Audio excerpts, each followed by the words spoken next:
अस्सलामुअलैकुम वरहमतुल्लाहि वबरकातुहू। व्यूअर्स कैसे हैं? खैरियत से? ठीक ठाक। चीज़ आज हम जिस टॉपिक पे बात करेंगे जी, आज जिस मर्ज़ के बारे में जानेंगे वो तकरीबन मौसी भी कह सकते हैं, जेनेटिक प्रॉब्लम भी कह सकते हैं, माहौलियाती प्रॉब्लम को भी कह सकते हैं, एनवायरमेंटल में एग्जांपल सिगरेट नोशी की वजह से भी कह सकते हैं। अगर काफ़ी लॉन्ग टर्म से आप कोई मेडिसिन खा रहे हैं तो उसकी कंट्रा इंडिकेशन मीन उसका रिएक्शन उसकी वजह से ये प्रॉब्लम बन जाती है।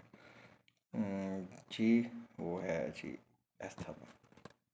अस्थमा के बारे में आज हम जानेंगे कि ये क्यों होता है, किस वजह से होता है और इसको बेहतर कैसे किया जा सकता है। जी व्यूअर्स, जी आज हम बताएंगे मीन के डॉक्टर आसिफ इकबाल अंसारी जो आपको इसके बारे में ब्रीफ करेंगे और सभी डिटेल बताएंगे।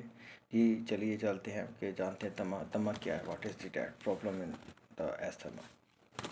तमा के बारे में जी, तमा असल में है क्या? ये काफ़ी अर्से से चलने वाली लॉन्ग टर्म बीमारी ऐसी है जिसकी वजह से ये प्रॉब्लम बन जाती है। एग्जांपल की जैसे ट्रीकिया है, हमारा ब्रोंकाई है, और सेकेंडरी और प्राइमरी ब्रोंकस है, जिसकी वजह से कह लें कि इन्फ्लेमेशन हो जाती है। इन सब चीज़ों को इन्फ्लेमेशन होने की वजह से कह लें कि सांस को आउट करना या अंदर लेके जाना मुश्किल होना शुरू हो जाती है और जैसे सीटी की आवाज़ चलना शुरू हो जाती है। जब हम एग्जांपल सांस लेते हैं तो जैसे ऐसे जैसे सीटी बज रही है, विसल हो रही है जी, तो हम इसको क्या कहेंगे? एस्थमा। एस्थमा की जो सारी प्रॉब्लम है इन्फेक्शन की वजह से जो प्रॉब्लम बनती है, स्वेलिंग हो जाती है सांस की नालियों, तो उसकी वजह से ये सारा प्रॉब्लम बनता है। तो जी हम जानते हैं इसके अब कासेस क्या है, किन वजूहत की वजह से ये सारा प्रॉब्लम बन जाता है। जेनेटिक प्रॉब्लम बन सकता है जी। जेनेटिक प्रॉब्लम की वजह से भी ये सूरत हाल बनती है। एग्जांपल अगर फादर एंड मदर को ये प्रॉब्लम है तो नेक्स्ट जनरेशन को, आने वाली नस्ल को ये कन्वर्ट हो सकता है। मीन वो इस एस्थमा से प्रॉब्लम उनको दो चार हो सकते हैं। अगर आपको सालों से ये मसला चले आ रहा है, तब अगर अर्ली स्टेज है तो फिर शादो नादर बहुत कम ऐसे केसेस हैं जिनको ये प्रॉब्लम बने। वो सबसे बड़ी बात है। दूसरा सेकंड जो कासेस मैं बता रहा हूँ वो है माहौल। मीन के आपके इर्द गिर्द का जो एटमॉस्फेयर है गंदा है, साफ़ नहीं है, तो डस्ट है, मट्टी है, तो इससे भी प्रॉब्लम बन सकता है कि आप एस्थमा के पेशेंट बन सकते हैं। क्योंकि माहौल पे बहुत डिपेंड करता है। अगर माहौल आपका साफ़ सुथरा है तो सारी बात है, हर चीज़ माहौल भी साफ़ सुथरा होगा तो हर चीज़ सेहतमंद, हर इंसान सेहतमंद हो, सेहत तंदुरुस्ती हो, प्रॉब्लम नहीं बनेगा कोई भी। और नंबर 3, अगर आपको बार बार खांसी आ रही है, ये पुरानी क्रॉनिक राइनाइटिस है, तो आप नज़ले के रिलेटेड, खांसी के रिलेटेड मेडिसिन या नज़ले ज़ुकाम के रिलेटेड मेडिसिन प्रॉपर कंटिन्यू ले रहे हैं, तो ये भी एस्थमा के रिलेटेड कह रहे हैं कि एस्थमा का प्रॉब्लम इसकी वजह से भी बन सकता है। और बाज़ लॉन्ग टर्म एंटीबायोटिक मेडिसिन लेने से, एंटीबायोटिक मेडिसिन भी जो है उनकी वजह से भी ये प्रॉब्लम बन जाता है।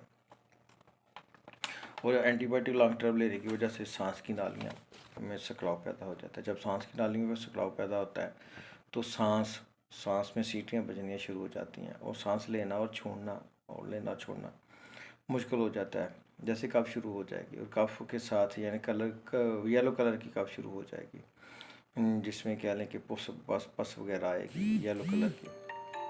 और डॉक्टर इसको चेक भी करते हैं कि इस टेस्ट वगैरह के साथ ही इसको टेस्ट भी कराते हैं, एक्सरे वगैरह भी कराते हैं, तो देखते हैं कि हाँ कितना कुछ ज़्यादा बलगम रेशा या कफ किस तरह की किस कैटेगरी में है और सांस की सूरत हाल क्या है। ठीक है जी।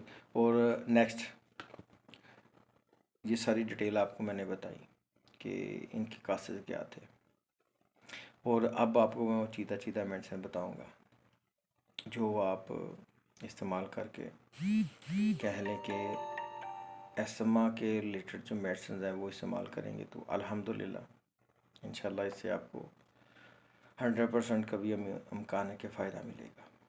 लेकिन सारे जो वजूहत जो कासेस मैंने बताएं उनको भी मद्देनज़र रखना है, उसके मुताबिक फिर आपने ये मेडिसिन इस्तेमाल करनी है, तो इंशाल्लाह ताला आपको इससे फ़ायदा ज़रूर मिलेगा। नंबर 1 मेडिसिन जो होम्योपैथी मेडिसिन है, मैं आपको बताता हूँ कि अचानक एस्थमा का अटैक हो गया, बहुत ज़्यादा प्रॉब्लम बन गई है, तो कह लें ये न्यूली अर्ली स्टेज में है, तो आपने कौन सी मेडिसिन लेनी है? इकोनाइट क्यू, याद रखें, इकोनाइट क्यू और एपिका क्यू। जब आपको एस्थमा का अटैक हो, अचानक से अटैक हो गया एस्थमा का, तो आपने इकोनाइट क्यू और एपिका क्यू, इनका 3 घंटे बाद इसको आपने प्रॉपर कंटिन्यू इस्तेमाल करें। जब अफाका हो, बेहतर हो, तो फिर आपने इसको सुबह दोपहर शाम 10-10 कतरे सुबह दोपहर शाम हल्के नीम को गर्म पानी में डाल के आपने इसको पी लेना है। अगर ज़्यादा प्रॉब्लम बन रहा है तो आप इसको 3-3 घंटे बाद के बाद भी रिपीट कर सकते हैं खाने के बाद, ठीक है जी।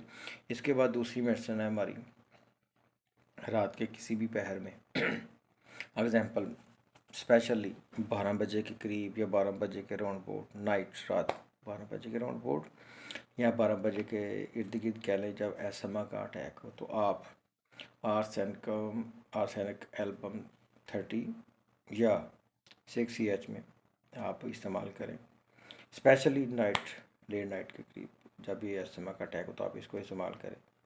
इंशाल्लाह अल्हम्दुलिल्लाह आपको इसका रिजल्ट भी मिलेगा और फ़ायदा भी मिलेगा। ये सारी अलामत मैं जैसे बता रहा हूँ वैसे आप लोगों ने इस्तेमाल करनी है। डॉक्टर हज़रात भी जो मेरे व्यूज़ रिलेटेड जो देख रहे हैं, तो या एग्ज़ाम्पल जो एस्थमा के रिलेटेड पेशेंट है जो देख रहे हैं, इसको समझते हैं, सुनते हैं कि हमें इस वक्त ये प्रॉब्लम बन रही है, तो ये जो शॉर्ट सी मेडिसिन में, मतलब मेडिसिन तो बहुत सारी हैं, लेकिन वो आजकल जो जैसा माहौल चल रहा है उसके मुताबिक मैं मेडिसिन वो बता रहा हूँ जो आप उसको इजीली इस्तेमाल कर सकते हैं।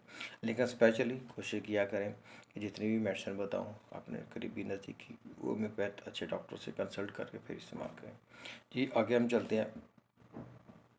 एस्थमा का अटैक हो लेकिन बहुत कम हल्का लाइट सा हो कि एस्थमा का अटैक हुआ है, तो आप उसका दौरानिया भी कम होता है, एस्थमा का अटैक हो दौरानिया भी कम होता है, तो आपने उसमें जो मेडिसिन इस्तेमाल करनी है, बलाटा क्यू लेनी है आपने, और सनिका क्यू लेनी है, और ग्रैंडिलिया क्यू, इनके आपने 3-3 खतरे एक कप पानी में, कोसे का वो पानी में, गर्म का कप पानी में डाल के आपने 3 खतरे सुबह दोपहर शाम इस्तेमाल करने हैं। इंशाल्लाह ताला अल्हम्दुलिल्लाह इसके इस्तेमाल से इंशाल्लाह ताला ये जो अर्ली स्टेज पे अटैक होता है मीन के एस्थमा का, हल्का लाइट बहुत तेज़ नहीं, तो आप इन तीनों मेडिसिन को इस्तेमाल करें, इंशाल्लाह अल्हम्दुलिल्लाह बहुत फ़ायदा मिलेगा। इसके बाद ये 4th मेडिसिन है फैक्ट्री एरिया करीब, एग्जाम्पल सियालकोट सिटी है, कराची सिटी है, ठीक है, लाहौर सिटी है, यानी कि बिग सिटी जहाँ पे इंडस्ट्रियल वर्कर बहुत सारे हैं। तो इंडस्ट्री का ज़रिए बात है, पोल्यूशन के रिलेटेड काम जो होता है, धुआं वगैरह छोड़ती हैं, ठीक है जी, तो ज़रिए बात है उसके पोल्यूशन की वजह से एस्थमा का प्रॉब्लम बन जाता है। तो इन लोगों के नज़दीक जो भी हैं होम्योपैथ, वो जैसे मैं आपको साइनस सिम्टम के मुताबिक मेडिसिन बता रहा हूँ वो इस्तेमाल करें। जब एग्जाम्पल उनको एस्थमा का मसला हो जाए, एस्थमा का प्रॉब्लम बन जाए, तो आपने जो मेडिसिन बता रहा हूँ मैं वो एक ही मेडिसिन है, कैनाबिस इंडिका। कैनाबिस इंडिका आपने इसको 200 में या 1 ml में इस्तेमाल करना है खाली पेट, ठीक है जी। कैनाबिस इंडिका आपने लेनी है 1 ml या 200, वो भी जब अटैक हो, स्पेशली जैसे मैं बता रहा हूँ फैक्ट्री एरिया करीब है लोग जहाँ पे जस्ट बहुत ज़्यादा मसला बन जाता है, पोल्यूशन का बहुत ज़्यादा मसला बन जाता है, तो जब वो एस्थमा का अटैक जिन पेशेंट को ये प्रॉब्लम बनता है, तो वो जैसे मैं मेडिसिन बता रहा हूँ कैनाबिस इंडिका आपने 200 में या 1 ml में 1 डोज लेनी है। अब जब आप उसको बेनिफिट फील करें तो आप उसको स्टॉप करें। एग्जांपल जब प्रॉब्लम फिर से दोबारा बन रहा है 7 डेज़ के 10 डेज़ के बाद, जब भी प्रॉब्लम क्रिएट हो तो आप उसको दोबारा 200 को स्पेशली रिपीट कर सकते हैं। और सबसे बड़ी बात, गुस्सा, मीन एंग्री, गुस्सा हो गया, गुस्से की वजह से बहुत सारे ऐसे लोग हैं जिनको एस्थमा का मसला बन जाता है। तो एस्थमा की प्रॉब्लम कह लें कि बहुत ही जानलेवा भी साबित हो जाता है जब स्पेशली गुस्सा किया जाए। तो गुस्से की हालत में इंसान को जब एस्थमा का मसला बता तो उनके लिए कैमोविला